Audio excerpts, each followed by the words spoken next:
દેવગઢ બારિયા નગરના બે દરવાજા ખાતેથી દેવગઢ બારિયા પોલીસે ગૌવંશનો માંસનો જથ્થો ઝડપી પડ્યો.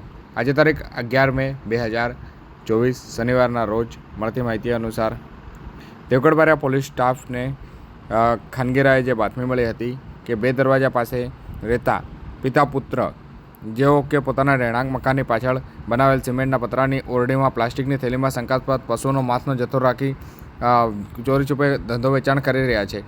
જે બાતમીના આધારે પોલીસ દ્વારા બાતમીદાર સ્થળ ઉપર રેડ કરવામાં આવી હતી, જેમાં પોલીસે બાતમીદાર સ્થળ ઉપરથી 80 કિલો ગૌવંશ તેમજ ભેંસવંશનો માંસનો જથ્થો ઝડપી પાડ્યો હતો. તેમજ અન્ય સાધન સામગ્રી મળી કુલ 6,140 રૂપિયાનો મુદ્દામાલ જપ્ત કર્યો હતો.